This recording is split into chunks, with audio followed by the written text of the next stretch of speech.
siguiente conferencista es el doctor Jesús González, del Departamento de Matemáticas del CINVESTAB, quien nos hablará sobre el punto de vista de la topología en la robótica. Gracias. Pues es un gusto estar aquí con ustedes. Lo que quiero hacer es darles una probadita del tipo de cosas que estamos trabajando un grupito aquí en el Departamento de Matemáticas.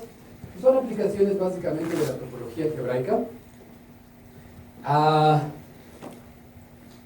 un enfoque para estudiar el problema de la planeación motriz en la robótica. Entonces lo que quiero hacer aquí es tratarlos de convencer que la topología algebraica es muy versátil, además de ser muy poderosa, y admite muchas aplicaciones concretas en problemas, al menos del lenguaje práctico, de la vida diaria. Es como en una... Ahorita se me ocurrió. Ayer, ¿cuánto fue? Hace como 2 días fui a una charla de la escuela de mi pequeña nena, de la mayor, y el conferencista, muy interesante la plática, nos dijo que un buen conferencista se caracteriza por 3 propiedades. 1, convencer al auditorio que están en graves problemas. 2, convencerlos que uno tiene la solución. Y 3, venderles el libro afuera del auditorio. Bueno, como él, yo no espero venderles nada, pero bueno, eso me vino un poquito a la cabeza. Los quiero convencer que la topología algebraica es bastante, aparte de divertida e importante, es muy versátil. Entonces me voy a enfocar en 3 problemas. Entonces el primero, los 2 primeros son clásicos, campos vectoriales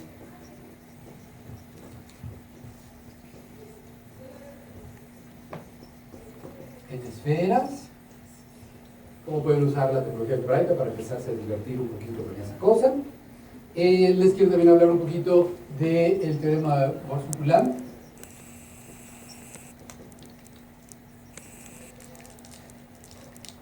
Y finalmente lo que es el punto de vista topológico de la robótica.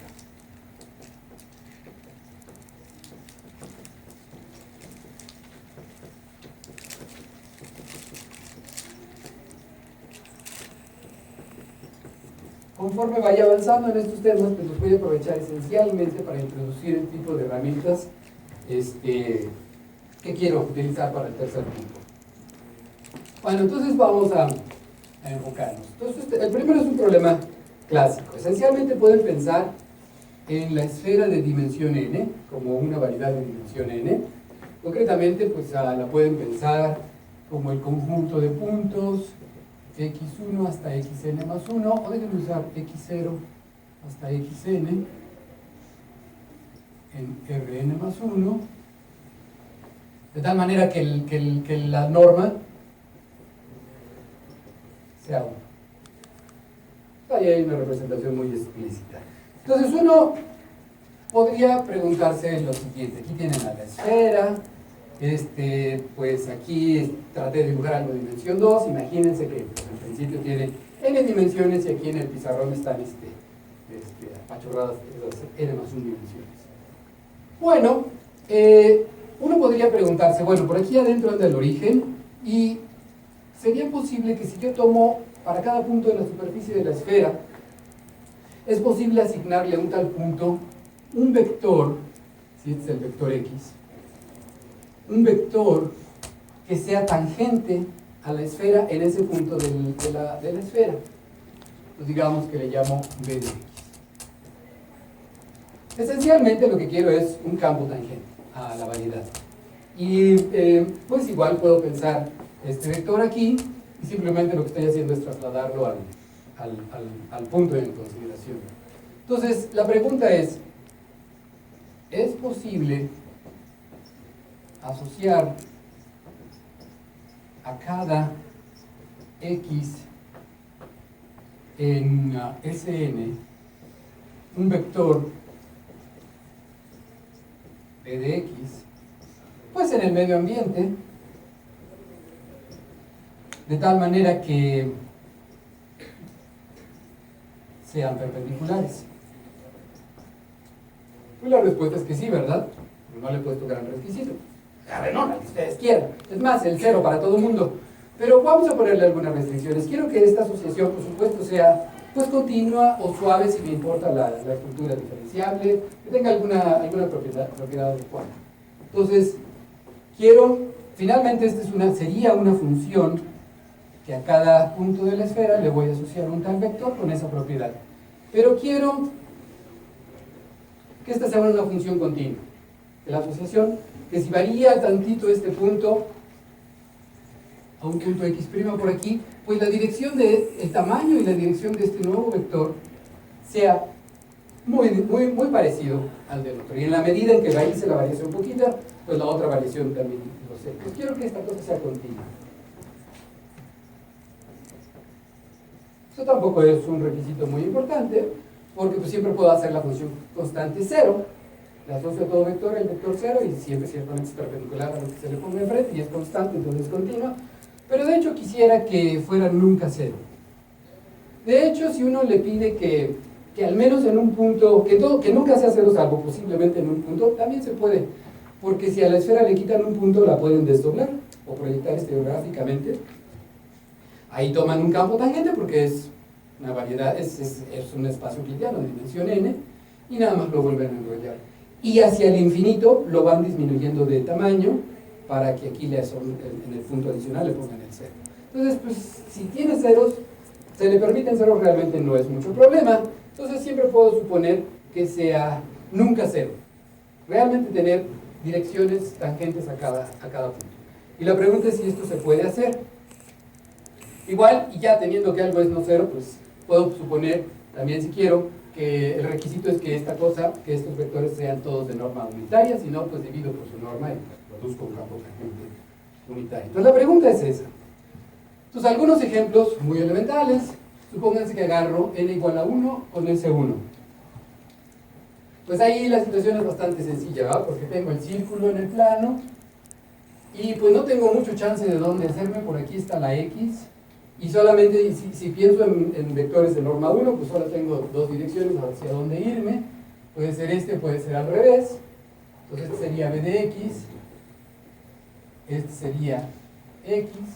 Y esencialmente lo único que tengo que hacer, por supuesto, es, dado el vector, rotarlo, digamos, 45 grados, digamos, multiplicarlo por la y. Entonces igual, simplemente podría poner y por x, para x en el plano, de norma 1. O sea que el vector simplemente, estoy así, y lo roto. Entonces conforme este es el x y este sería el b de x perpendicular, lo roto y pues el otro también va dando una vuelta correspondiente. Entonces aquí sí es posible hacer ese tipo de cosas. Precisamente este es el número complejo y por x, que bueno, pues si la x es a más ib, pensado como un número complejo en el plano, pues la y el b de x no es más que menos b más y a. Entonces, pues este pequeño truquito de producir este campo tangente unitario en el círculo realmente se puede hacer para cualquier esfera impar.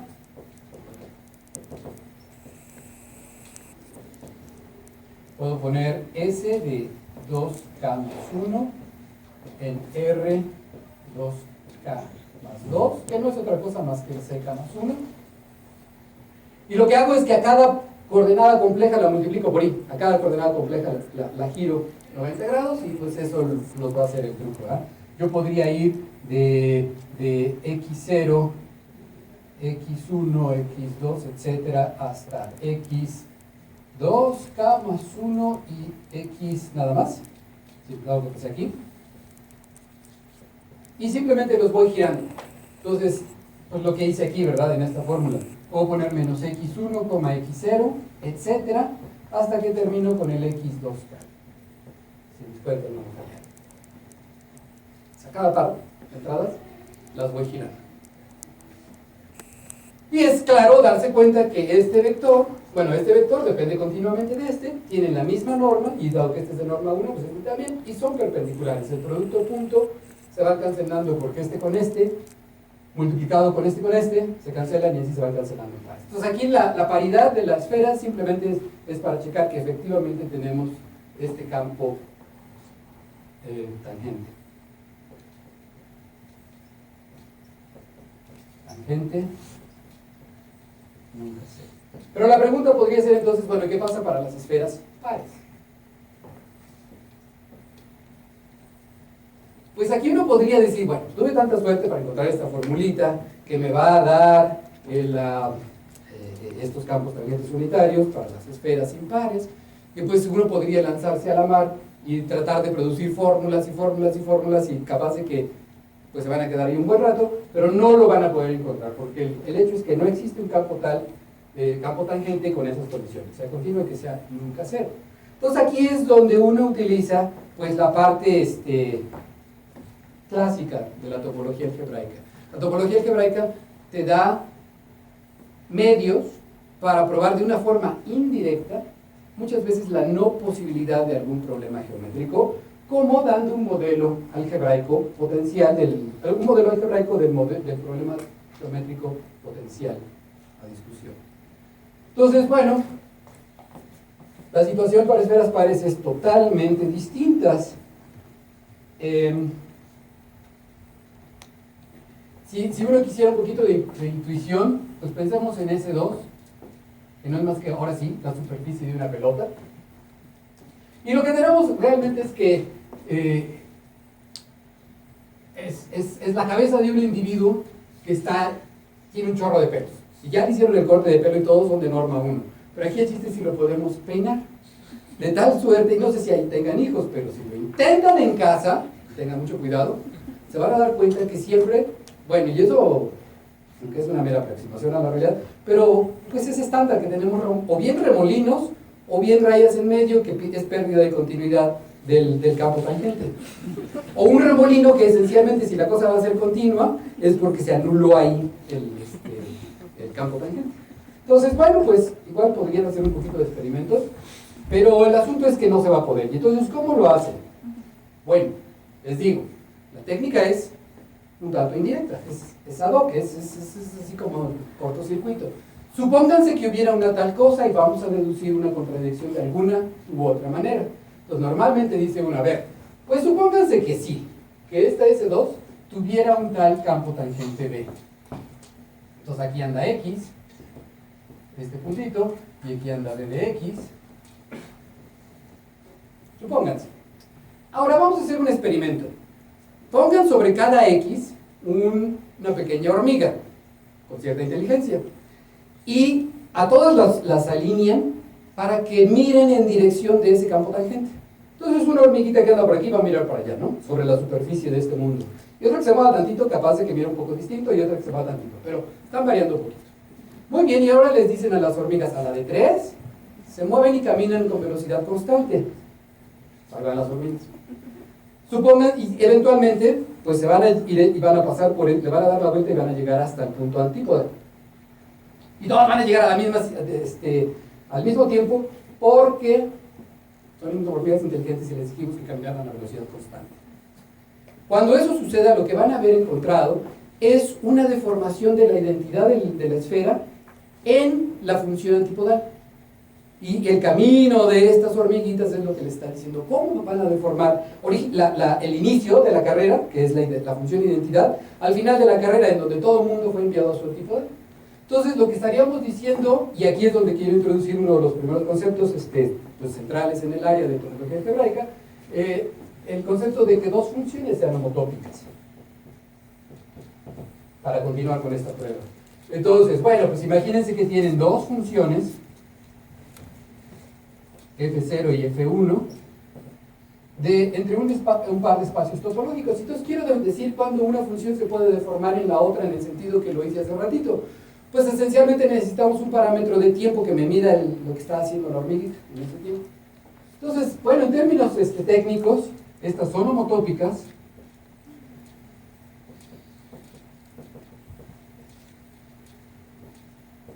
Si aquí todas mis funciones van a ser continuas y no voy a decir más al respecto, a menos de que lo diga explícitamente en la dirección contraria.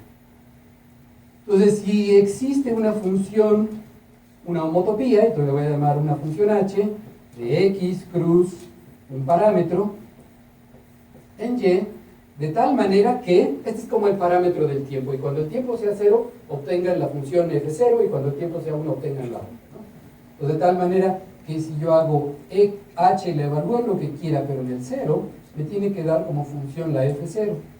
Y similarmente, si la evalúo en el 1 y lo pienso como función en x, va a ser una función de x en y, pues me va a dar la otra función. Entonces, pues el experimento de la carrera loca de hormigas es una homotopía entre la identidad y la antipodal de S2. Entonces, si hubiera, entonces supónganse para una contradicción que existe tal campo tangente B. Bueno, esta carrera loca lo que me diría es que entonces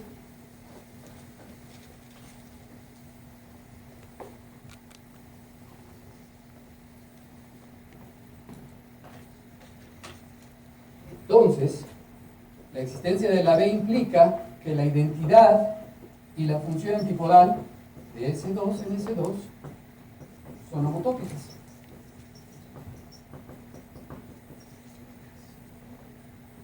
Bueno, este es como que el modelo que yo quiero decir, bueno, si hubiera tal problema, si tal situación existiera, este sería lo que yo quiero probar que no existe. Ahora, la otra parte que uno necesita después de como que interpretar los problemas bajo consideración con alguna forma topológica, geométrica, yo qué sé, es algo de herramienta, la tecnología, la herramienta de la topología algebraica. Entonces, la herramienta que uno va a utilizar para continuar esta demostración, y se las quiero presentar como una caja negra, que finalmente, pues en un curso introductorio de topología de aquí en la maestría, por ejemplo, pues van a ver, es una cosa que se llama la homología. Entonces, ¿qué es la homología?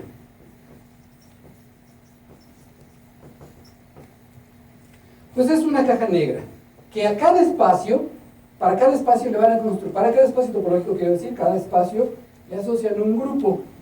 Entonces, a cada X le voy a asociar un grupo, dado un entero no negativo y, por ahí fijo, va a haber un grupo abeliano, o un R módulo si quieren.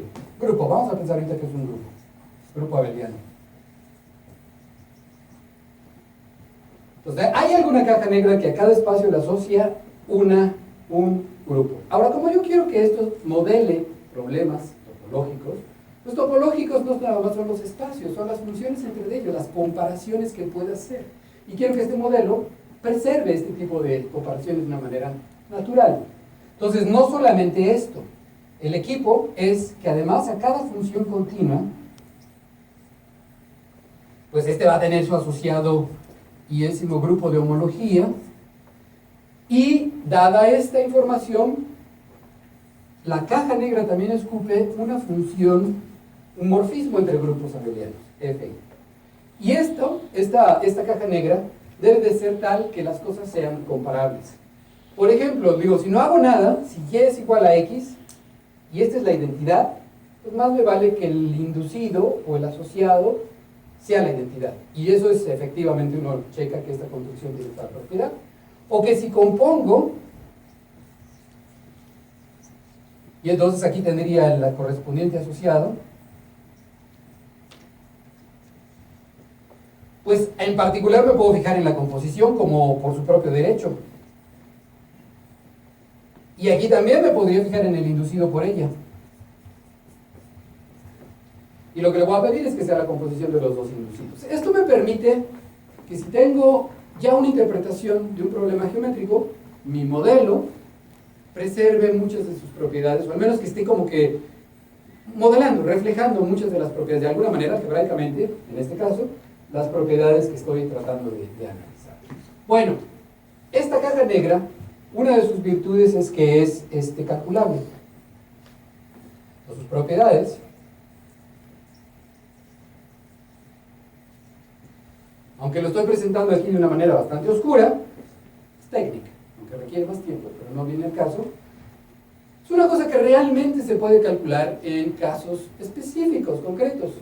Y bueno, lo voy a poner simplemente como que es calculable. Tanto los grupos como los morfismos. En particular, por ejemplo, la homología de las esferas de S2, o en general la homología de una esfera de dimensión n, o es 0 o es z en este caso, si estoy en grupos abelianos. Entonces va a ser o 0 o z, dependiendo si la i es distinto de la 0 o de la n, y en otro caso. Estoy al revés, ¿verdad? No, sí, así. Y cuando la i es 0 o n, es 0. Bueno, pues eso es parte de la tecnología esta de la topología algebraica.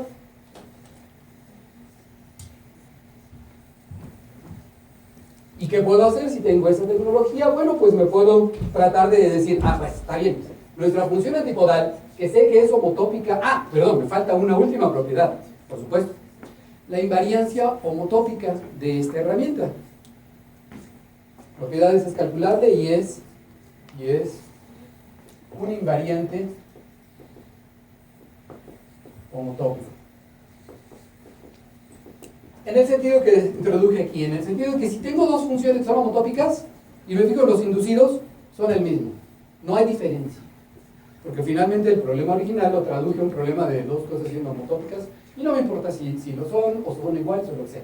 El modelo de cosas homotópicas, de funciones homotópicas, se comporta igual. Entonces, dos funciones homotópicas inducen el mismo morfismo. Entonces, es un invariante homotópico en ese sentido.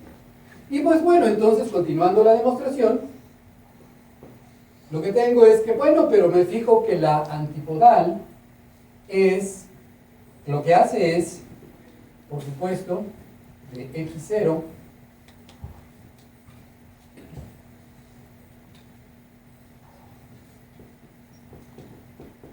hasta xn, pues le cambio el signo a todo, ¿verdad? Y la puedo entonces ver, bueno, en este caso n vale por supuesto 2. Y la puedo ver, la puedo ver como una composición de tres funciones que reflejen cada una de ellas en el correspondiente hiperplano coordenado. Es decir, A, noten que A es la composición de R1, es la composición de las reflexiones ρ1, ρ2, ρ2 y ρ3. Donde ρ y lo que están haciendo es reflejar en el hiperplano generado por las otras dos coordenadas que no son la iésima. Por ejemplo, el ρ2 lo que hace a x0, x1 y x2 es reflejo aquí, entonces nada más cambia esto de aquí. Entonces, le cambia uno, le cambia el otro y le cambia el otro. Pero bueno, el resto es ya nada más decir, pero cada una de ellas, al ser una pobre reflexión, lo que induce, el ρj, vamos a llamarle ρj, lo que induce en cada grupo de homología, al menos en el que me interesa, que es 2, es multiplicación por menos 1. Recuerden que todas estas funciones A o sus composiciones van de S2 en S2 en S2 y en S2, que está ρ1, ρ2, estas conmutan, no importa el orden, o la composición que es A. Entonces me puedo agarrar lo que induce en el segundo grupo de homología, el cual es no cero.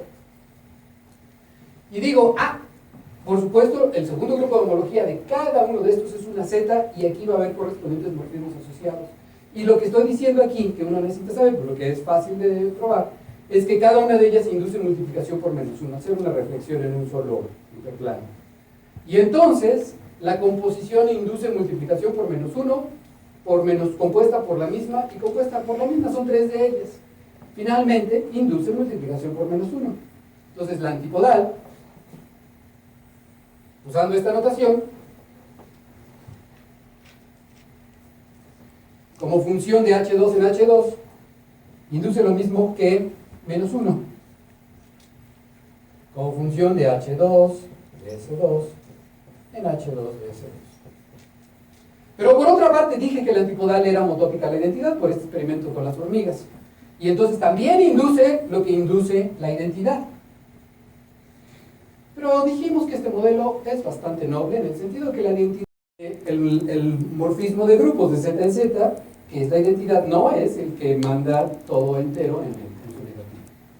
Entonces, esta sería la contradicción a la existencia, usando esta imaginaria, a la existencia de un campo tangente en S2.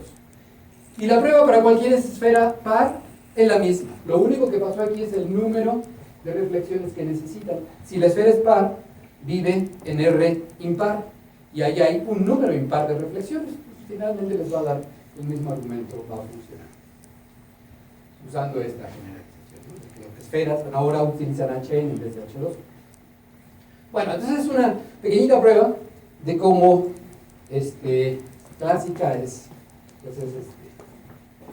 de cómo usar la topología algebraica en ese tipo de problemas. Ahora, nada más para pasarme al siguiente punto, una pequeña nota, poquito más interesante, bastante más interesante, es un problema asociado que sería preguntarse por el máximo número de campos tangentes linealmente independientes que pudiera tener una esfera. En otras palabras, imagínense que tengo a S2. Bueno, S2 es mal ejemplo porque es N con N impar. Para que sí admita al menos un campo tangente nunca cero. Pero ahora podría preguntarme, ok, bueno, si ya me siento tan valiente, y aquí está X, y aquí está su plano tangente, me podría preguntar si ahora en ese plano puedo elegir cuántos es el máximo número que puedo encontrar de vectores perpendiculares a esta X, que entre sí sean, por ejemplo, una base ortonormal. Ninguno cero, pero perpendiculares entre sí, todos de norma 1. No base, perdón, al menos que sea un conjunto linealmente, un conjunto ortonormal. Si es base, pues tanto mejor. Por supuesto, si es par, la dimensión, ni siquiera uno, ya lo vimos. Pero si es impar, al menos hay uno, pero a lo mejor hay otro, y otro, y otro. Entonces lo que quiero son todas estas funciones, todas ellas continuas, que mutuamente sean perpendiculares. Punto a punto. Y bueno, uno puede utilizar un poquito, bastante más, pues, información de la topología algebraica para mostrar, dar una fórmula, hay una fórmula numérica íntimamente relacionada con el álgebra, que les dice cuál, dada esa n, cuál es el máximo número de campos vectoriales tangentes perpendiculares entre sí, nunca cero, todos ellos, admite una esfera dada. Por ejemplo, en ese sentido, S3 es muy parecida al S1. S1 admite un campo tangente y por supuesto no puede admitir más, porque sus campos tangentes, sus espacios tangentes son de dimensión 1. Pues nada más voy a tener uno de norma 1 y no otro perpendicular. Están confinados a vivir en un lugar de dimensión 1. Y por supuesto usé la estructura de complejo, de multiplicación por complejos. Aquí multiplicación por complejos tuvo mucho que ver. Entonces, este 1 admite el máximo número de campos tangentes y pues lo que uno está usando en el trasfondo es esta cosa. En ese sentido, S3 y S7 son muy parecidos y casi lo mismo. Les dice que pueden usar los cuaternios o los octonios, H y C, para hacer una cosa similar.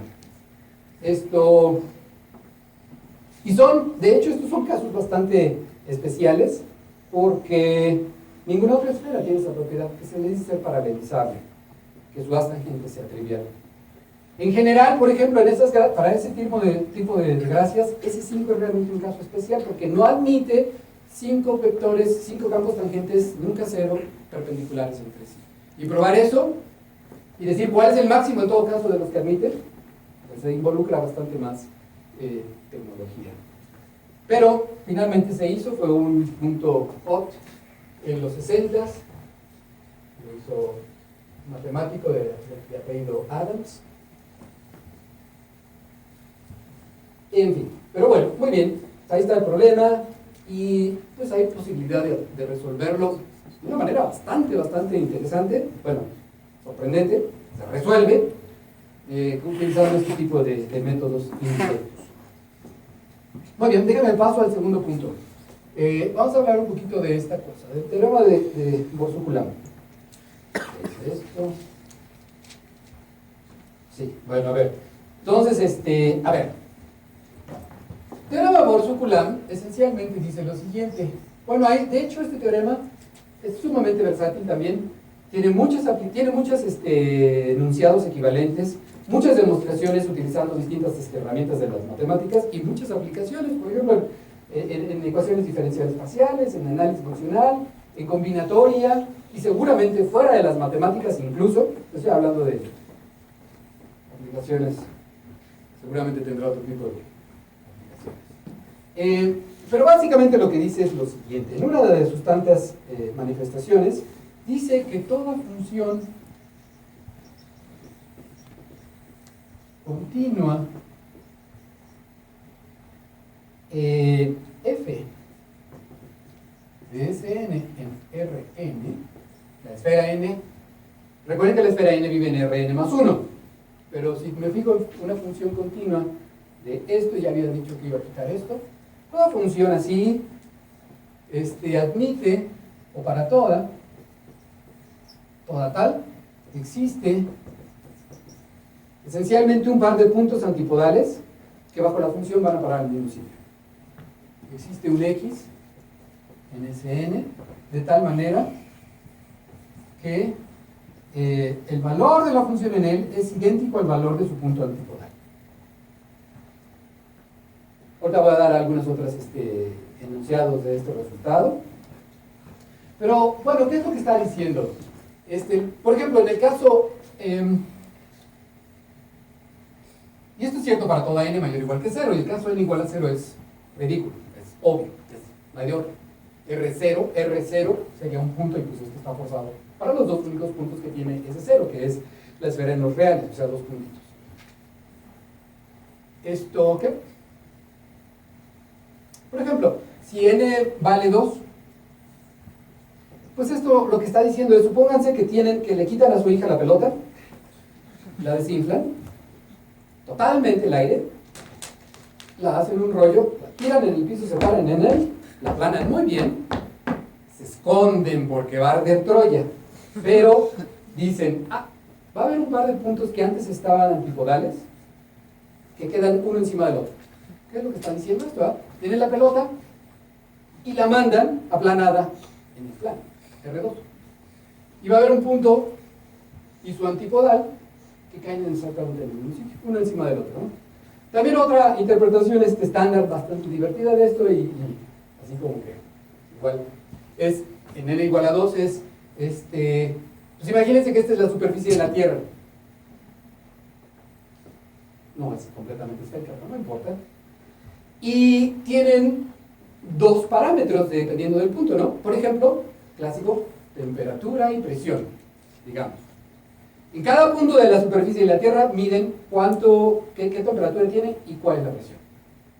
Y entonces, bueno, pues aquí está la Tierra vista desde muy lejos.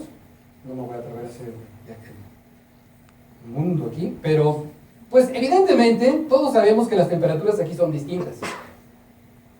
O aquí, y si yo soy el Sol, aquí y allá atrás van a ser distintas, pero pues como que cuando está medio poniéndose el sol y saliéndose, hay una buena chance de que sean la misma temperatura, pero también va a haber ciertamente un par de puntos, no necesariamente así en el ocaso y en el amanecer, que van a tener además de la misma temperatura, la misma presión, siempre.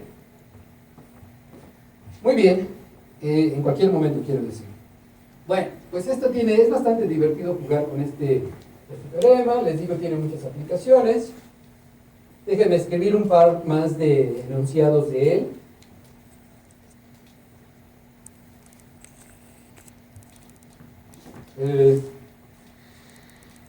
Digamos que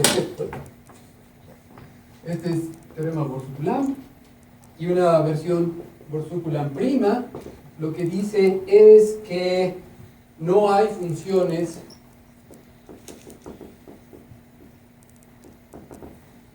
de Sn en Sn-1 que preserven puntos antipodales.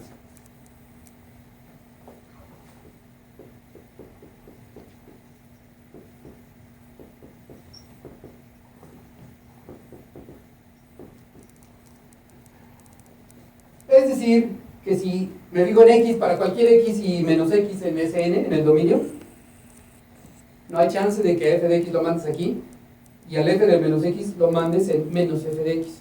Sigan siendo antipodales. No hay tales cosas. Y en otra bastante divertida para cuestiones combinatorias es que si se fijan en F0, si F0 hasta Fn son n más 1 cerrados que cubren a Sn, entonces alguno de estos cuates es bastante ancho. No estoy diciendo que sean conexos, que tengan una componente, pero va a involucrar un par de puntos antipolares. Entonces, para algún Fi de ellos, se traga un par de puntos antipolares. X en Sn con tanto X como menos X en Fi.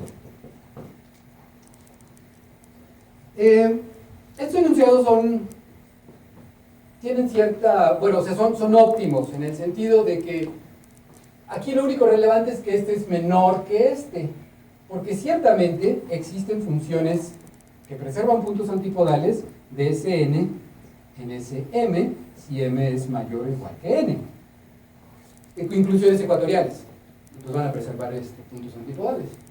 Entonces, pero si esto se rompe, ya no hay tal cosa. Y también evidentemente, bastante evidentemente, es posible encontrar no n más 1, pero n más 2 cerrados, por ejemplo, y esto lo pueden cambiar por abiertos. Es posible encontrar n más 2 cerrados que cubran a Sn, sin que ninguno de ellos tenga un par de puntos antipodales. Por ejemplo, en el caso n igual a 1, si se fijan en el S1, lo que pueden hacer es poner, como nos enseñaba Rui en su curso, un triángulo, ¿no? Poner ahí, encerrarlo en un triangulito.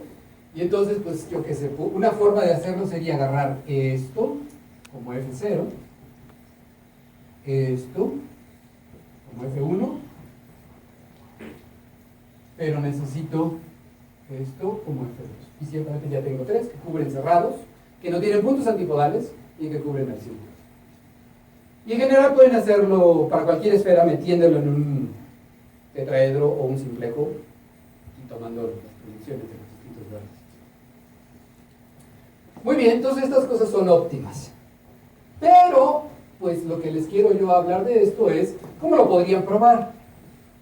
Me voy a concentrar, todas estas son equivalentes, una implica la otra independientemente de que sean ciertas o falsas. Esos enunciados, ya sea el sin prima, el prima o el doble prima, implica cualquiera de los otros dos. Entonces, quiero ofrecerles un sketch, un esbozo de lo que podría ser una prueba utilizando un poquito de la tecnología de topología algebraica, pero no es, incluso la prueba usando topología algebraica no es única, hay varias. Lo que quiero hacer es una que me va a introducir un poquito más de material que voy a necesitar para la tercera parte de la plática. Bueno, entonces, ¿cómo pueden usar? Tiene más o menos el mismo sabor. Esferas impares sí lo admiten por construcción explícita. Aquí está tu construcción explícita. Esferas pares no admiten campos tangentes por razones indirectas. Les voy a dar una razón indirecta usando topología algebraica, que no es posible que haya una tal función que preserve puntos antipodales. Entonces vamos a traducir el problema, este problemita topológico, en otro alterno, en donde la homotopía pues está por ahí escondida, y luego le voy a zorrajar un poquito más del equipo de la topología algebraica. Entonces, bueno, como antes, para demostrar método para probar uno de los múltiples de U'. Bueno, lo que pueden hacer es lo siguiente. A ver, supónganse pues que hubiera una tal que preserva puntos antipodales.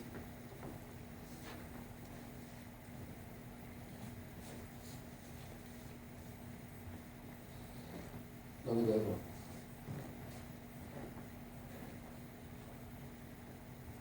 Ahí está.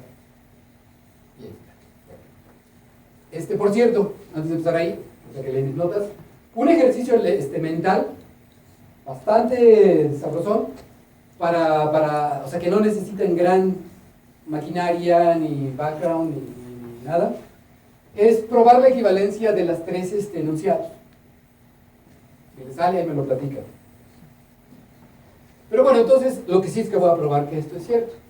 Entonces, bueno, estoy suponiendo que existe una tal f con la propiedad de que f de x y f de menos x siguen siendo antipodales. Vamos a ponerlo, yo que sé, en cualquier lado. X y menos x son antipodales y sus imágenes también son antipodales. Muy bien, entonces vamos a, usando eso, lo que voy a hacer es agarrar Sn e identificar estos puntos antipodales. Voy a identificar x con menos x para toda x, por supuesto. Y le pongo la topología natural, la topología cociente de x. Y lo mismo voy a hacer en el otro, ¿verdad? Aquí tengo este que va a Sn-1, dividido por que y se identifica con menos y para toda y en Sn-1. Estos cuates tienen un cierto nombre, se llaman los pasos proyectivos, Pn-1, y este es el Pn. Decimos un poquito más acerca de ellos. Un ejemplito, ¿no?, de cómo se ven. Pero mi hipótesis de que la función manda exactamente al mismo, bueno, no al mismo sitio, pero preserva puntos antipodales, implica que si dos puntos X son antipodales, o sea, se van a identificar, sus imágenes también son antipodales y entonces se van a identificar. Así es que, pues, eso dice que la f pasa a una f', a una función continua y por propiedades generales de topología cociente. Ahora, este es el problema que quiero. Necesito un pelito más de el equipo. Y ese equipo va a ser homología. Bueno, pues esta es otra caja negra, muy parecida, nada más como que le mueven tantito engrane a la anterior y construyen otra cajita negra en donde lo que va a hacer es que, muy bien, pues a cada espacio, suspendo aquí tantito la prueba, le voy a asociar, dado un índice, este índice puede ser cualquier entero no negativo, le asocio un R módulo. Ahora sí voy a trabajar con un anillo, aquí R va a ser un anillo conmutativo con 1.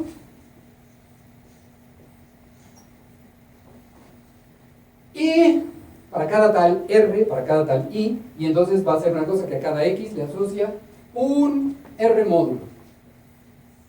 Y como antes va a ser natural, que si tengo aquí una función G, entonces pues a los dos les tengo su correspondiente cuate asociado, y ahora voy a tener un morfismo, solamente que este es medio truculento y los morfismos van al revés, por angas o por mangas. Vamos a llamarle G a la I.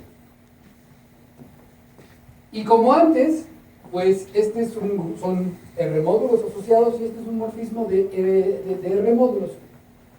La caja negra dice que tienes eso. Además, es natural. Entonces, la construcción es natural en el sentido de la vez pasada, de que si la identidad, si los dos espacios son la misma, lo que induce la identidad, el construido a la identidad, también es la identidad, solo que está como que pensado al revés. Y que composiciones inducen la composición, pero al revés. Entonces es natural en ese sentido. También es, sus propiedades de esta homología, también es calculable. Bueno, no hay nada nuevo bajo el sol, ¿verdad? En cierta manera. Pero tiene un poquito más de equipo, al menos de una manera más evidente. Bueno, más natural, digamos. Y es que hay una estructura adicional, aparte de la estructura de R módulo. Ahora, estos grupos, estos R módulos, si los pienso en conjunto, voy a tener un anillo, más que una bola de R módulos. Voy a tener una R álgebra, entonces. Entonces, la familia de los HI de XR, por todas las I's, es un anillo por su propio derecho con una estructura natural de R módulo. Con eso quiero decir que esencialmente hay forma de multiplicar, hay una nueva apareo, aparte de sumar elementos, que toma la siguiente forma. Respetan a estos numeritos les voy a llamar el grado. Entonces, es decir, existen multiplicaciones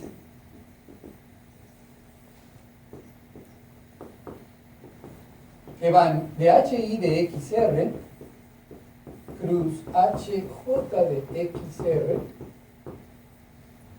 en HI más J de X. Es una, vamos a llamarle mu de multiplicación, depende de la X, R y J. Y que son multiplicaciones en el sentido de lo que sería una multiplicación en un anillo. Se distribuye respecto a la suma. Noten que no es una multiplicación como tal, porque pues una multiplicación como tal, no las enseñan en la licenciatura, es que tiene que ser una operación binaria, definida de un conjunto cruz el mismo en el mismo. Y aquí son tres conjuntos distintos, pero por lo demás es lo de menos. En el sentido de que si ustedes aquí tienen una estructura aditiva, aquí también y aquí también. Y si agarran una suma y la multiplican por alguien, es la suma de multiplicar independientemente. Entonces, este producto que se distribuye respecto a ¿qué es distributivo, no? ¿Qué es distributivo?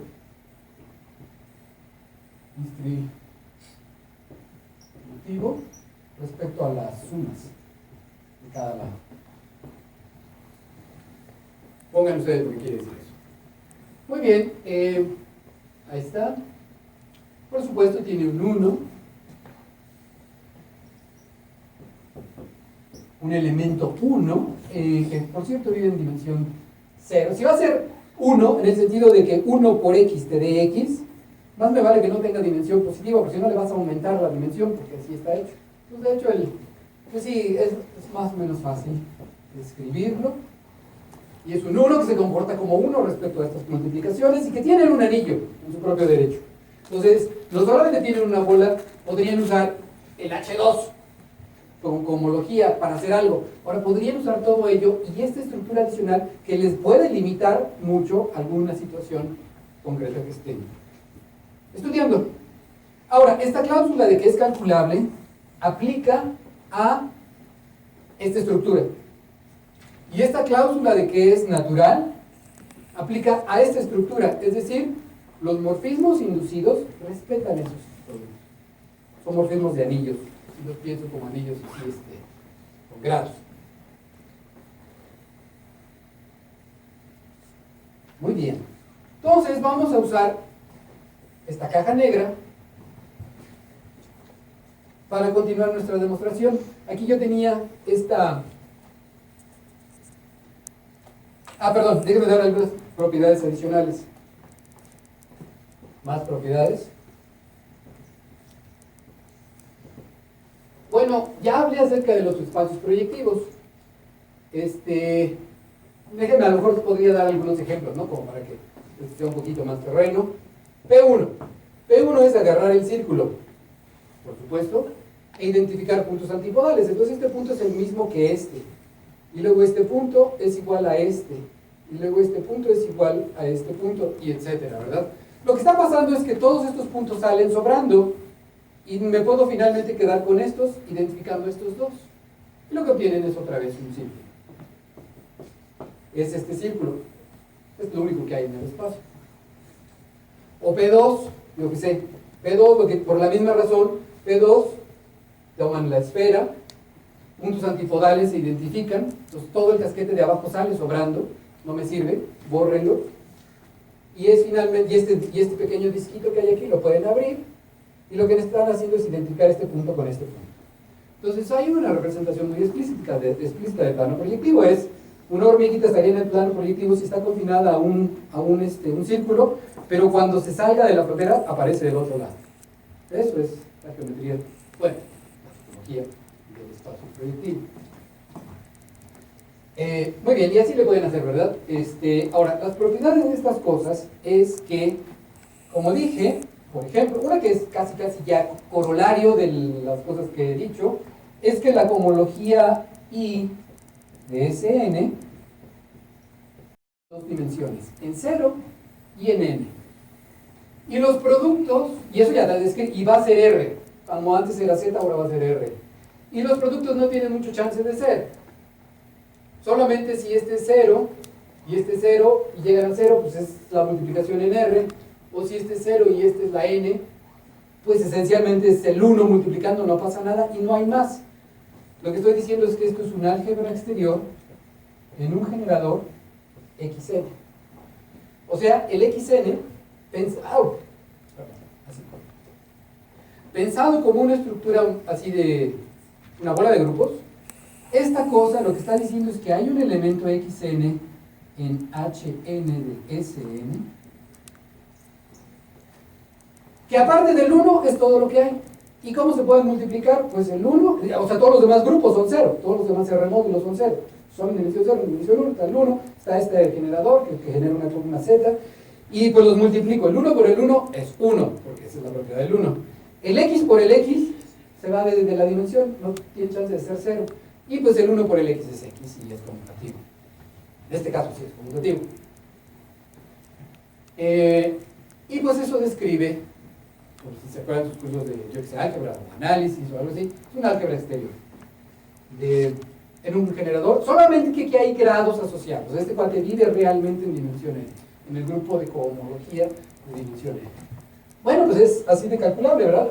No tuvo mucho hacia dónde irse. Pero en otros casos también, más propiedades, es que, dado que ya estoy hablando de estos cuates, de hecho estos cuates juegan un papel bastante importante cuando uno habla de cohomología, y es que el primer grupo de cohomología de cualquier espacio, digamos con coeficiente z módulo 2, son básicamente las clases de homotopía de X en P infinito. Déjame decir un poquito más de cosas al respecto. Al inicio hablamos de homotopía de funciones. Una cosa que tuve que haber dicho es que es una relación de equivalencia. Y por una parte, y entonces esto denota el conjunto de funciones continuas de X en Pn, identificando módulo de la relación de equivalencia por homotopía, o sea, identificando dos funciones y son homotópicas, siempre que lo sea. Y esto denota el conjunto cociente correspondiente. Por supuesto, este es un R módulo, bueno, este es un Z2 espacio vectorial. De una manera implícita, esto está diciendo que esto es un espacio Z2 espacio vectorial y es básicamente la culpa de este P infinito. Esa es una propiedad. Y el P infinito, pues es lo que se imaginarían. Ustedes tienen la esfera Sn metida en la esfera n más 1, por supuesto, de manera ecuatorial, con su cinturita. Y se identifican puntos antipodales, pues igual lo meten de manera ecuatorial. Y en la unión de todos estos bichos, es lo que uno llamaría el P infinito. Entonces este espacio es bastante ameno si se trata de calcular el primer grupo de cohomología con coeficientes el Z módulo 2. No es accidental en tal situación, es un teorema más general.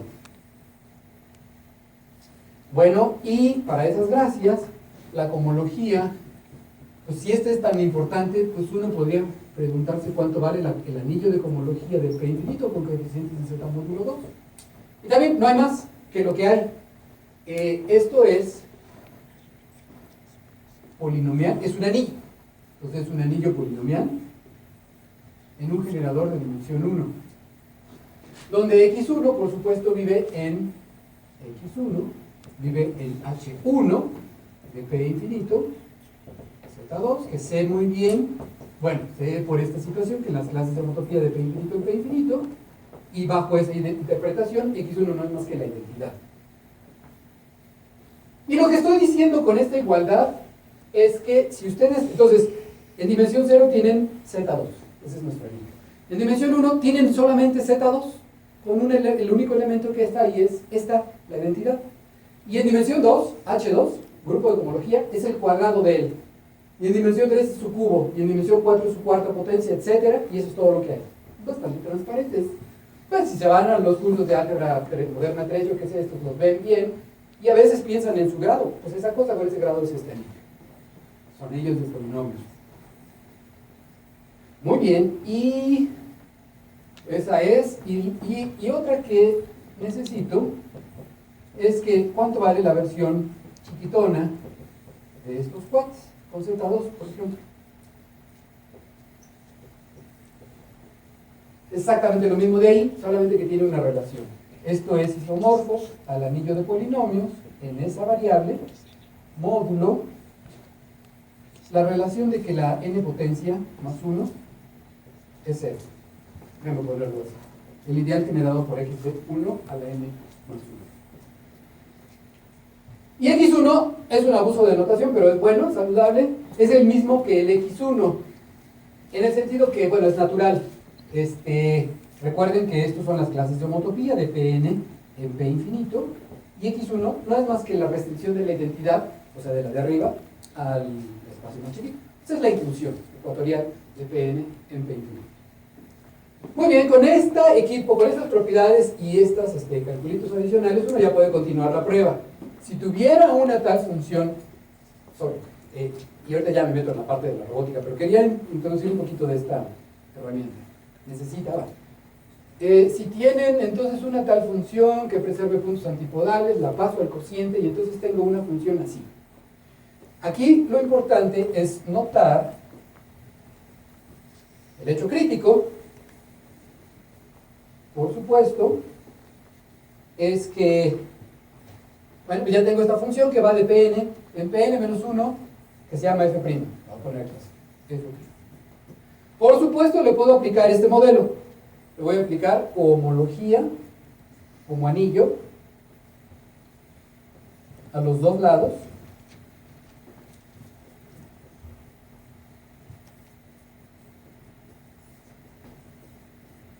Y el morfismo que me da, nada más que recuérdense que este va al revés. Prima inducida. Este es un morfismo de anillos. El punto crítico aquí, la clave es recordar por una parte que el x1 vive aquí en dimensión 1 y allá también hay un x1 y que, ¿qué creen? Si yo puedo convencerlos de que este x1 le pega al x1, llegamos a una contradicción, porque como el morfismo, como este aparato es natural y esta cosa de aquí preserva productos, entonces si el x1 fuera a parar en el x1, pues como la f inducida es un morfismo que preserva multiplicaciones, el x1 a la n iría a parar en este otro x1 a la n. Solo que aquí este es 0, porque esa es la relación que describía allá. Y solo que aquí este es distinto del 0 porque el x1 a la n no es un múltiplo de x1 a la n más 1, que sería la relación de acá. Y por supuesto, en particular esto tiene que ser aditivo y pues el 0 tendría que parar al 0, pero no. Contradicción, y esta es la clave, ¿no? Saber que el x1 jala en este x1. Y esa sería la prueba de que no existe una tal función. Ahora, déjenme decir un par de cosas acerca de cómo uno, y aquí es donde entra un poquito más de homotopía, cómo sé que el x1 va en el x1. A lo mejor esto ya va a ser un poco indigesto, pero pues podría ayudarle a alguien o despertar la curiosidad de alguien. Déjenme decir un par de cosas al respecto. Si ya ha tomado algún curso al respecto, pues esto es lo que esencialmente, déjenme copiar esta situación aquí. Tengo Sn, nuestra f, que preserva puntos antipodales, y tengo al Pn, y tengo al Pn menos 1, y tengo el inducido. Ahora, esta es una cubierta doble. Como tal, está clasificada al espacio que clasifica las cubiertas dobles. Esta función, incluso salvo homotopía, es lo mismo que esta cubierta salvo isomorfismo. Muy bien. Ahora, no hay muchas. ¿Cuántas hay? Solo una, porque el primer grupo de homología, esto es básicamente, esto es una cubierta no trivial, y la única clase de homotopía no trivial es la inclusión ecuatorial. Muy bien, lo que esto está diciendo es que esto es un pullback, que salvo homotopía tienen aquí un pullback. Y entonces, pero como esto, es fácil ver que como esto está pasando al cociente, las fibras quedan como las fibras, esto es otro pullback, así es que la composición de dos pullbacks es un pullback, y entonces olvídense de esto, ignórenlo, nieguenlo, y lo que tienen es un pullback de aquí, lo que está diciendo es que esto es otra vez la inclusión ecuatorial, pero las ecuaciones ecuatoriales son muy sencillas. Entonces eso dice que la X jala en la X, y de ahí la contradicción es clásica, ¿no? Muy bien, entonces ya introdujimos con uso la homología y su estructura multiplicativa y sus bondades, y movimos un poquito de las manos. Ahora sí vamos a utilizarlas en lo que era la intención de la plática. Mi formación, les digo, es topología algebraica y estable, yo qué sé, pero por los últimos, ¿cuántos van? Como 16 años, me he metido un poquito en estas cosas de la aplicación y pues, de hecho ya me está jalando bastante más, que son bastante divertidas. Pero, bueno, una ventaja de esto es que si van a aplicar técnicas de topología algebraica, la topología algebraica es brutalmente desarrollada, es muy poderosa, y si se puede aplicar con suerte o con un poco de intuición o como sea, pueden obtener resultados interesantes, profundos. O se pueden divertir un buen rato. Bueno, robótica, vamos a pasar al último.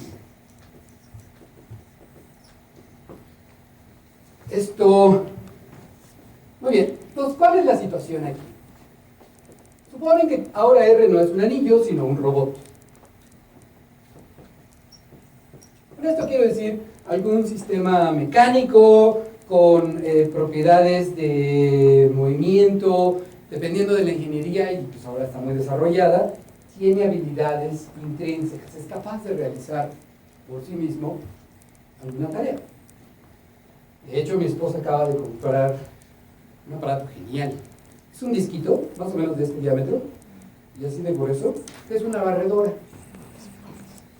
Churran el botón y es genial, porque barre mejor que nadie, ni ustedes ni nadie más va a barrer mejor que esa cosa, y además no tiene que hacer nada.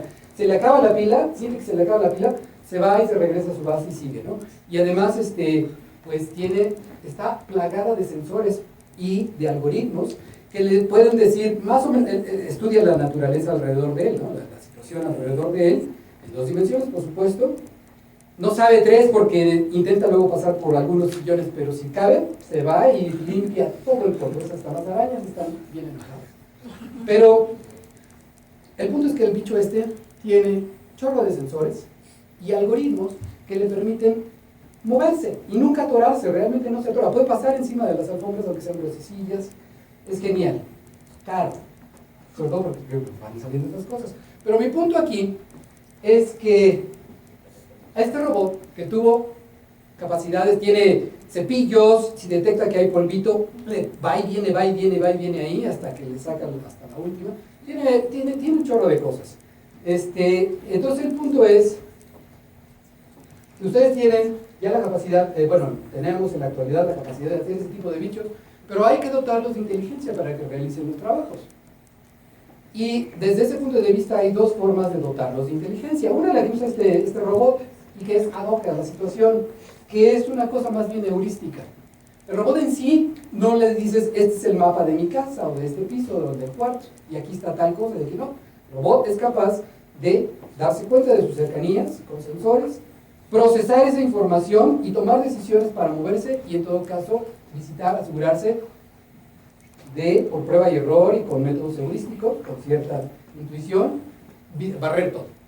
Esa es una forma de hacerlo, pero requiere mucho, además de tecnología, es bastante caro. Requiere muchos sensores, esos son aparatos muy complicados, muy caros. Y requiere capacidad de proceso de toda esa información, que pues aún, para ese robot no es tan complicado, porque finalmente no es mucha la información, pero en general sí puede ser caro procesar mucha información que algún sensor que se anda moviendo por ahí esté recopilando. Ahora, hay otra forma de pensar en este problema de planear un movimiento de un robot, de darle inteligencia para que realice tareas. Y es, ahora imagínense que el espacio donde se va a mover el robot, lo conozco. Que si le pudiera decir, este es el plan, el mapa de mi casa, o cualquier otra cosa. Y entonces, que también saben la totalidad de las tareas que va a realizar. Con esto no quiero decir que va a realizar 3, 4, una cantidad finita o discreta de tareas. Puede ser un continuo de tareas, como ahorita lo voy a poner. Pero ahí están. Y entonces hay que instruir al robot y decirle, mira, aquí tienes estas hojas, y tú buscas tarea tal, Entonces hago esto, y muevo mi imaginaria, mis engranes y todas las cosas para realizar tal cosa como me lo dijeron. Ese es el punto de vista que quiero poner aquí y el tipo de aplicaciones que voy a hacer.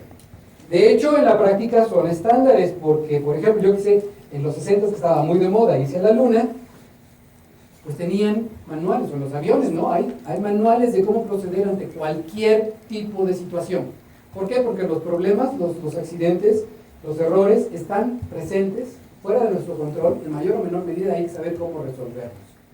Por supuesto, los aviones tienen un horario y se pueden mover y se ajustan al horario. No sé si les ha tocado que el avión sale como 40 minutos tarde y llega 20 minutos temprano, porque le meten galleta al avión y tienen que ajustarse a los horarios. Y si sale temprano, no canten victoria, porque se va a ir despacito, ¿no?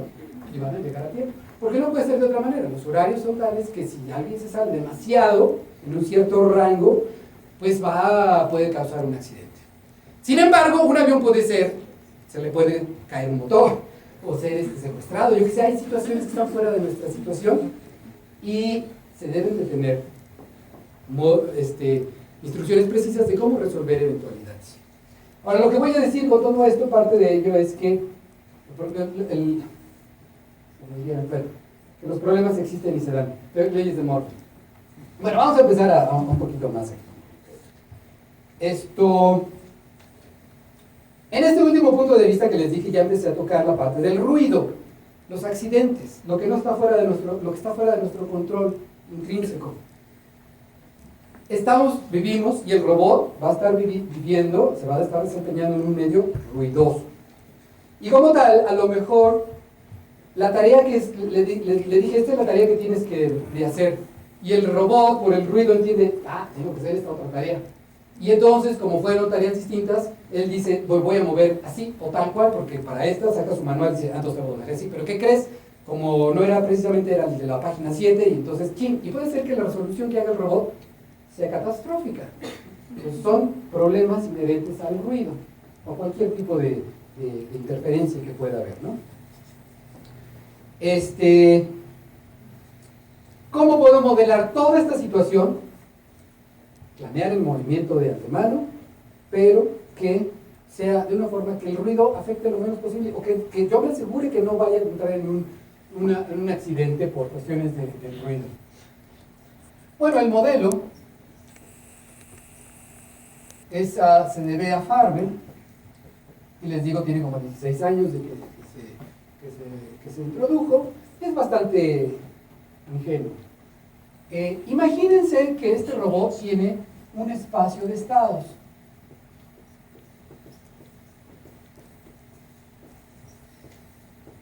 El robot, bastante ambiguo, pero déjenme dar un par de ejemplos. Imagínense que este robot es un brazo mecánico con solo dos barras móviles que tienen un brazo mecánico. Esto está fijo. Y aquí tienen un gozne que se puede mover, rotar, y aquí tienen otro gozne que se puede mover. Y aquí tienen la manita. El robot.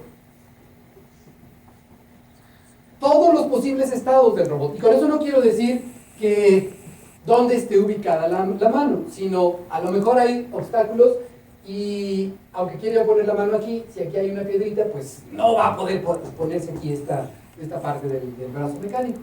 Entonces, lo que me interesa es todo el estado, todos los posibles estados, y por supuesto un estado está determinado por dos ángulos. Entonces, el espacio de estados para este robot, vamos a llamarle XR. ¿Cómo voy de tiempo ahí? Vale. Digo, apenas voy empezando. No, pero va a ser corto. Esto es básicamente un toro, ¿verdad? Son dos ángulos. Y es un toro de veras, porque ustedes pueden hacerla con ingeniería, con un poquito de ingenio mexicano, yo qué sé. No hay problema de que estas dos barras se metan. O sea, pueden hacer que esta barra sea dos y que pase por el medio. O pueden tener un tal robot con restricciones, y eso también es importante y tiene ciertos modelos. Bueno, el caso es que este es el espacio de estados. Es un toro, la superficie de un toro. En este caso. Otro sería, imagínense que lo que quieren que el robot, no es un robot como lo que les estuve diciendo, Pero bueno, sí, como este sistema está formado por N aviones que de pronto aparecen en el radar de un aeropuerto y que tienen que aterrizar a como de lugar. Y no hay que chocar. El espacio de estados ahí es un subconjunto de R3 cruz R3, tantos como aviones haya, donde la primera indica la posición del avión en un momento dado, y la segunda del segundo avión, y la tercera del tercer avión, los T aviones que haya, y quiero choques. Entonces, este va a ser eso, quitándole la diagonal gorda. El espacio de configuración de usuario. No sé, hay muchos espacios clásicos en donde pueden tener interpretaciones para robots o sistemas de esta naturaleza. Bueno, ese es el espacio de estados de un robot. Eso fue lo más doloroso. Lo que me interesa es realmente la X, porque bueno, me podría fijar. Ahora, el robot tiene que hacer tareas. Y déjenme pensarlas como tareas de desplazamiento. Entonces, me voy a fijar en X cruz X. Donde esto es X, ¿verdad? Esto es una tarea, porque lo que te estoy dando es un punto inicial y un punto final, de dónde debe de empezar y dónde debe de terminar el robot. Esto lo voy a llamar el espacio de tareas. Pero podría tener otro tipo de interpretaciones, no nada más es movimientos del robot puntual, a lo mejor tiene que ver con sus engranes internos, como por ejemplo esto, ¿no? Y un movimiento es no solamente trasladarse físicamente, sino mover algo adicional. Es una tarea. Este va a ser el espacio de tareas. Ahora, entre estos dos hay una función de resolución de tareas.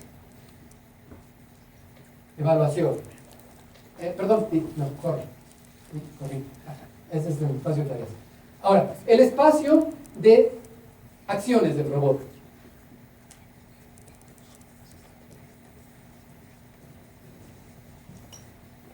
Lo voy a pensar como el espacio de funciones continuas del intervalo en X.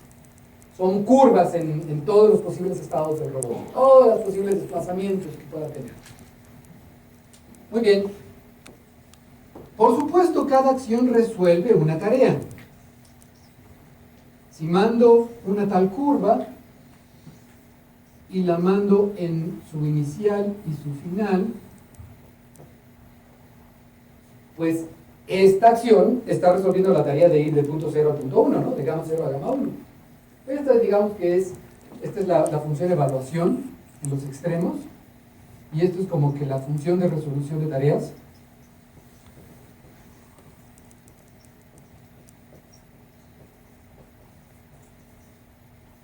Pero ahora no se trata de resolver tareas a lo loco. Hay que darle inteligencia. Y eso es planear el movimiento, ¿verdad? Entonces, una función al revés va a ser una de asignación de soluciones a las tareas. Esto va a ser una función de asignación de resolución de tareas. Pues, ¿qué quiere decir todo esto? Pues que tiene que ser una función que sea una sección de esta función de evaluación. O sea, ustedes tienen una tarea, le van a asignar una acción que resuelva la tarea. O sea, que esta composición sea la identidad. Sección.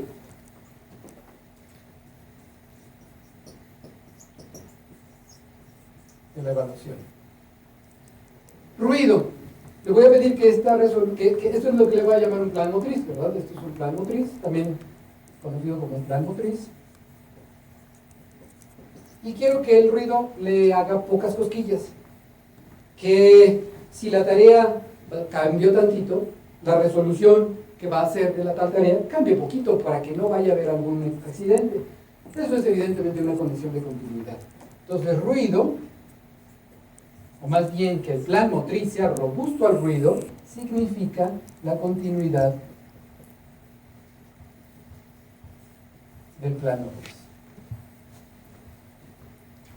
Si varía poquito la tarea, tengo la conciencia tranquila de que la solución va a ser cercana a lo que yo hubiera esperado. La mala noticia, por supuesto, es que las leyes de Murphy existen. Y de hecho, casi siempre. Y esto es el teorema muy sencillo de ver, que dice que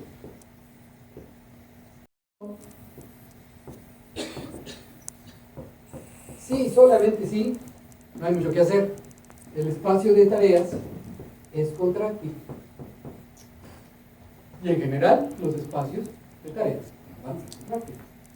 ¿Cuál es el punto aquí? Bueno, no he dicho qué quiere decir que sea contráctil, aunque pues casi.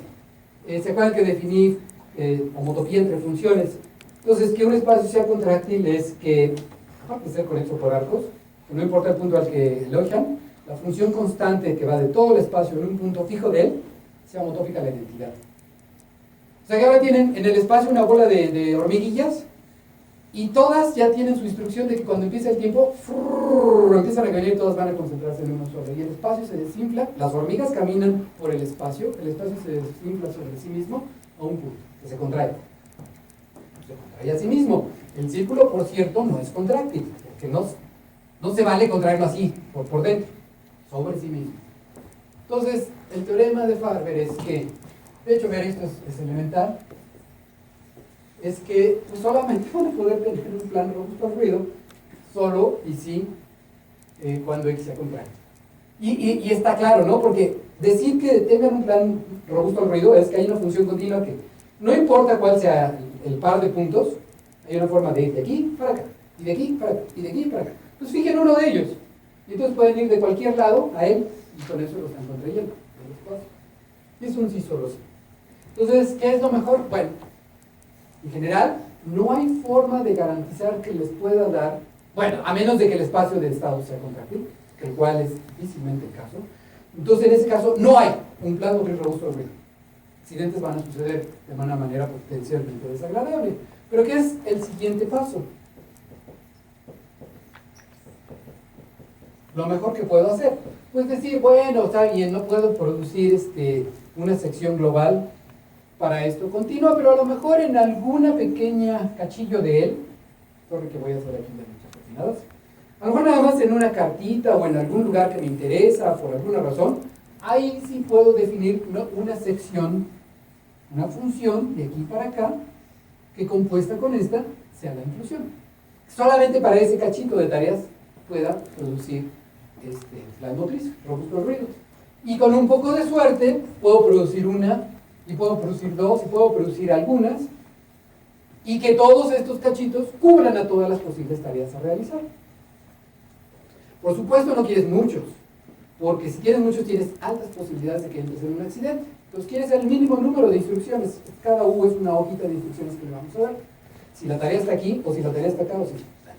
Entonces, bueno, pues lo que hizo Farber fue definir DC, la complejidad topológica de un espacio de estados de un robot como el mínimo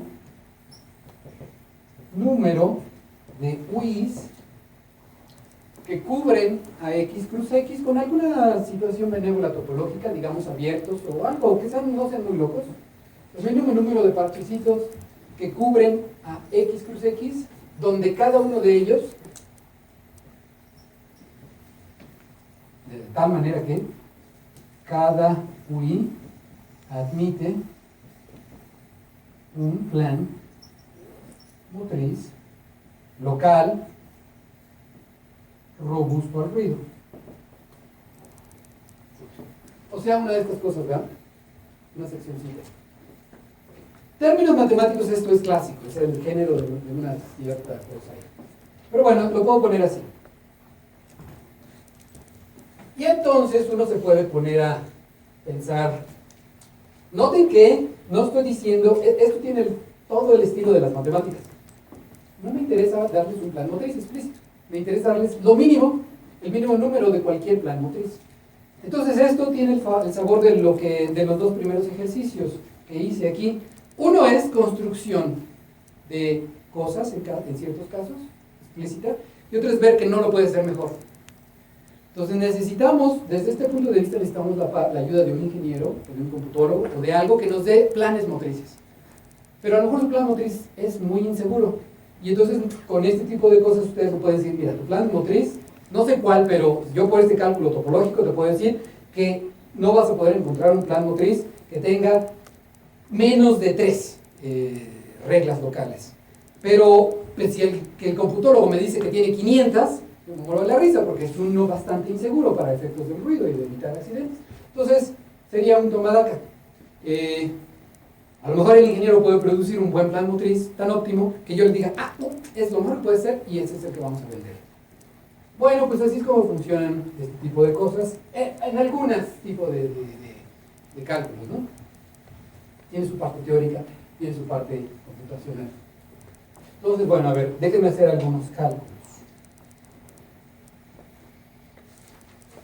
Tal. Bueno, algunas propiedades, por supuesto, es que,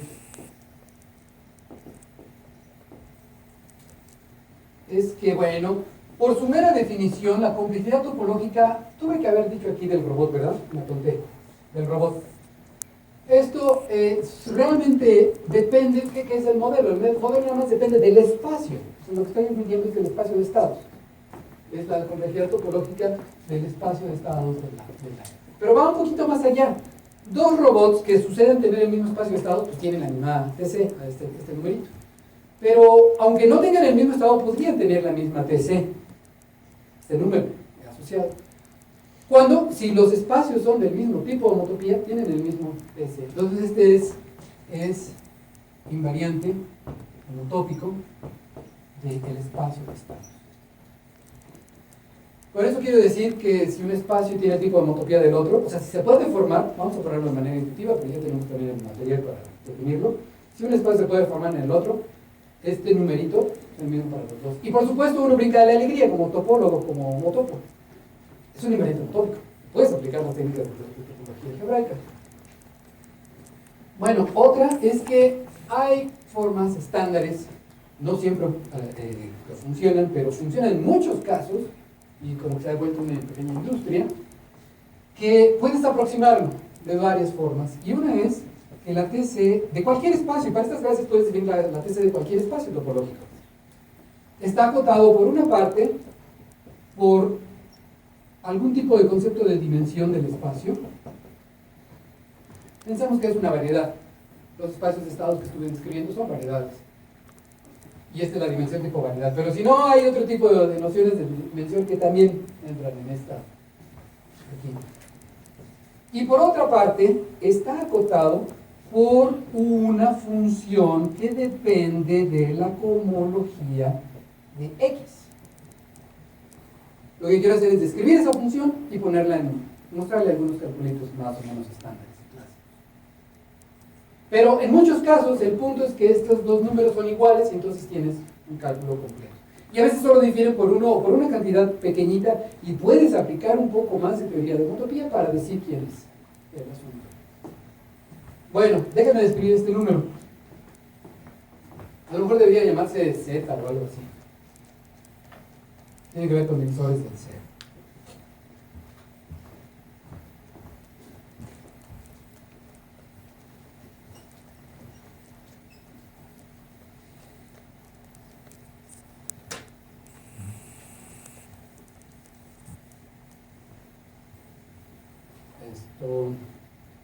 Entonces recuérdense que ya dijimos que la cohomología de cualquier espacio es anillo. Y ahorita me estoy fijando en la cohomología del espacio de tareas. En particular me fijo en la cohomología del espacio de tareas. Ese va a ser relevante. Ahora, imagínense que aquí esto va a ser con respecto a un anillo, que de hecho va a ser un campo. No es una restricción brutal, pero simplifica mucho las cosas que vamos a hacer. Y voy a omitir el uso de esos coeficientes, punto y coma R. Todos con coeficientes en un campo. Bueno, hay un teorema, también que pueden ver en un curso introductorio de topología algebraica, si les da el tiempo, que la cohomología de un producto cartesiano es el tensor de los dos anillos. Y por supuesto dije que este también, así como este es un anillo, cada factor es un anillo. Y como tal, tiene un producto que es distributivo con respecto a la suma, o sea que pasa al tensor. Bueno, entonces me voy a fijar en el kernel de esta función. Este es finalmente el producto, ¿verdad? Después de identificar estos dos. Entonces me fijo en el kernel del producto. A eso déjame le llamo los divisores del cero. Divisores del cero. ¿Qué son finalmente? Un elemento típico podría ser un A tensor B. No todos tienen que ser así, pero es un campo, estos están generando, creo, ¿sí? En general, siempre general. De tal manera que cuando lo ves así, pues ya lo vi, y los multiplicas, le peguen al cero, ¿verdad? Esto es un par de divisores del cero. Es un par de divisores del cero. Y lo que estoy haciendo es todos esos elementos, los divisores del cero.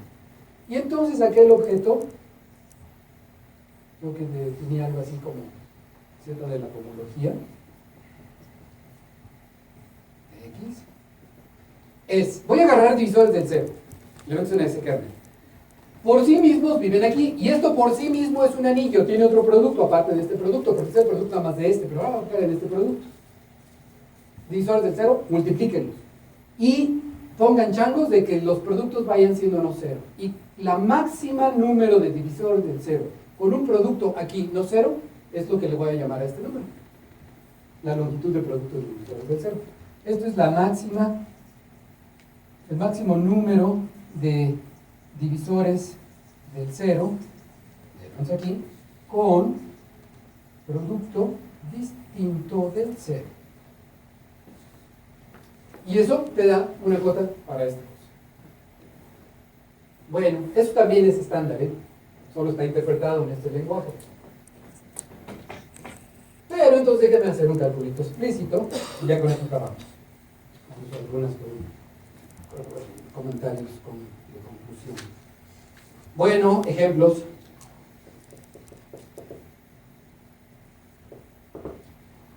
Supónganse que me interesa planear el movimiento de un robot que se va a mover sobre la superficie de una esfera. ¿Cuánto vale la TC? En topología, las esferas como que son cosas centrales. ¿Y cuánto valen esferas? Bueno, pues, por una parte, déjenme concentrar en el caso 2. Por una parte, aquello te dice que está entre 5. Por otra parte, está entre, no es 1, porque no es contráctil, y ya quedamos que hay un plan motriz, solo un plan motriz, robusto por ruidos, solo si el espacio es contráctil, pero la esfera no va a ser contráctil, pues debe de haber 2 o más. Pero ¿cuánto vale? En general, igual se puede dar la misma cuota para S2. Pero déjenme me centro en S2. O en S1 para esas gracias. S1, yo qué sé, a ver, déjenme construir ya. TC1, TC1, TC1, TC1. Vamos a hacer el caso de TC1. S1.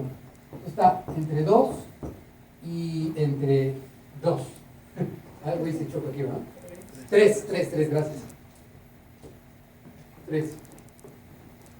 ¿Cuál es? Bueno, va a ser la respuesta es esta, y lo que tenemos que producir es un plan motriz, todos tenemos que ser ingenieros, y tenemos que producir un plan motriz con 2 reglas, solo con 2 reglas, para ir de cualquier posición del círculo a cualquier posición del círculo. Y está más o menos claro. Tengo que describir 2 conjuntos, subconjuntos del círculo plus el círculo. Pares. Si los puntos, va a consistir de todos aquellos puntos x, y, tales que x no sea antipodal.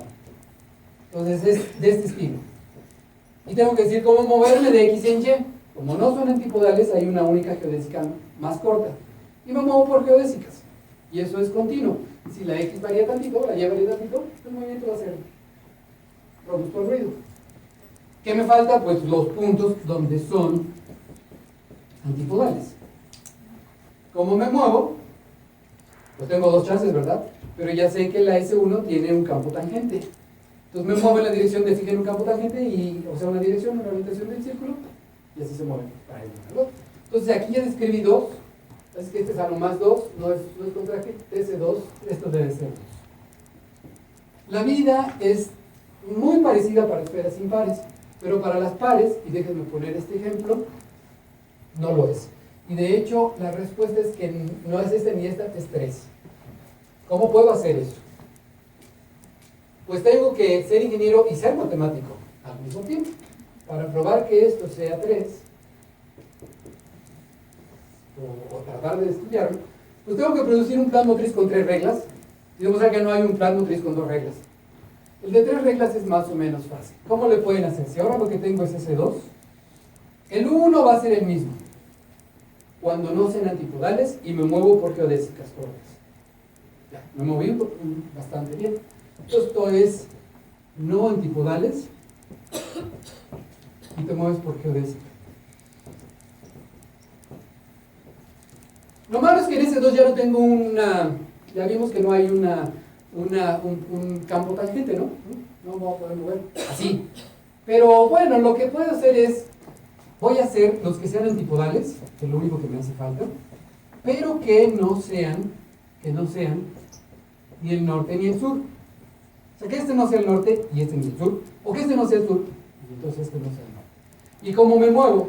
Pues si a la esfera la poncho de aquí, la puedo abrir, le quito un punto, la proyecto estereográficamente, le quito el otro, le quito el 0. Y ahí en ese ya sé cómo planear el movimiento por líneas rectas. O sea, lo que estoy diciendo es quiten este punto, proyectenlo estereográficamente. ¿Y cómo me muevo de aquí a acá? Pues lo voy a hacer así. Perdón, son antipodales de aquí a un punto de por allá atrás. Este punto se proyecta estereográficamente por aquí adentro y este se proyecta estereográficamente por allá afuera.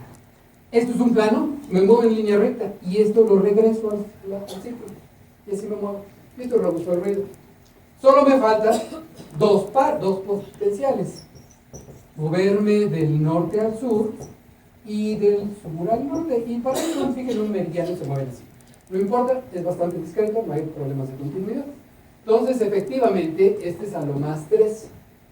Como veo que es 2. Pues bastará, usando esto, la forma indirecta de la topología algebraica es exhibir 2 divisores del 0 cuyo producto sea no 0.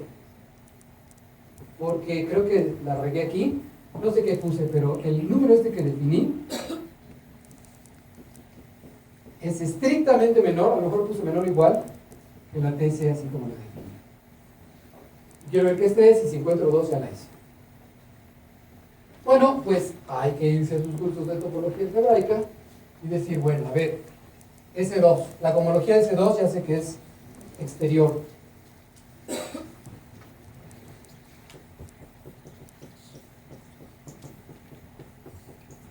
En dimensión 2. Y bueno, lo que me interesa es S2 cruz S2, que es exterior en X2, tensor X2, la exterior en X2. Lo voy a llamar exterior en X y X'. Por supuesto, X es X2 tensor 1 y este es 1 tensor X2. Ahí está. Ahí está el exterior. Tengo que sea el producto para encontrar sus divisores del 0. X2. ¿A dónde va a parar X? ¿A dónde va a parar X? Pues al producto, a X2 por 1. ¿Y a dónde va a parar el X'? También al 1 por X2. Es que la diferencia es un divisor del 0. X menos X'. Es un divisor del 0. ¿Y qué pasa con su cuadrado? O sea, él y su cuadrado. Su cuadrado es no 0, ya estuve. Pues su cuadrado, por razones elementales, es el cuadrado de este, que es 0, pero estoy en alto por el exterior, más el cuadrado de este, que también es 0, menos 2 veces X'. Que es lo 0. Porque este es la clase de arriba de esta clase exterior. Y entonces es no 0. Y entonces nos queda que no es estrictamente mayor que 2. O sea que tiene 0. Este es así como para ilustrar. Este proceso es general. Por otra parte, les decía que estas técnicas pues no solamente tienen las posibles aplicaciones, o al menos hasta el momento el lenguaje de la robótica, pero por sí mismas son interesantes desde el punto de vista teórico. 2 comentarios. TC, por ejemplo, en estos que ya mencioné, los espacios proyectivos, la TC de estos objetos coincide con la menor dimensión donde estas variedades admiten una inmersión, como la botella de Klein inmersa en R3. Están relacionados con problemas clásicos de la topología algebraica. Tienen variaciones, hay versiones simétricas, versiones invariantes, equivariantes. Bueno, ha salido una cosa así, tremenda. Y por ejemplo, la versión simétrica tiene que ver con la dimensión de encaje de la variedad para el caso de los espacios primitivos. Por cierto, este tipo de fenómenos es realmente una singularidad porque no se da para otras variedades que están realmente cercanas a los espacios primitivos. Y bueno, en fin, déjenme ya concluir aquí. Cualquier comentario, espero que esto les despierte un poco la curiosidad. Y muchas gracias.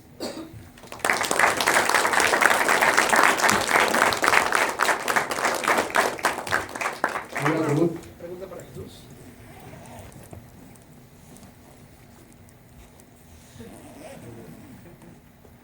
¿Sí? Oye, yo no entendí, el espacio de tareas no entendí qué era, o sea, entendí el de posiciones o configuración, pero el de tareas no... Me parece el producto cartesiano. Ah, no, sí, bueno, eso sí entendí, pero lo que no entendí es, o sea, como que una tarea no sé qué es, pues. La piensas como la tarea de irte la primera coordenada a la segunda coordenada. O sea, tienes el espacio de tareas es x cruz x. X es el espacio de estados. Ajá. Estados. Entonces, un elemento de x es este. Otro elemento de x es este. Son dos estados. El espacio de tareas, un elemento, una tarea es esta.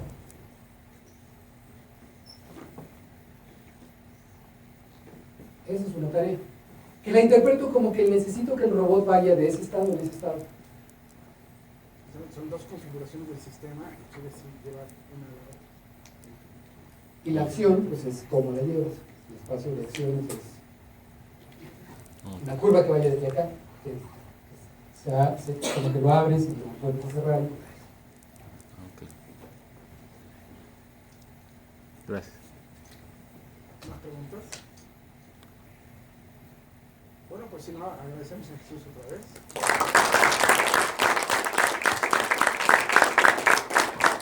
Regresamos a las 3 en punto.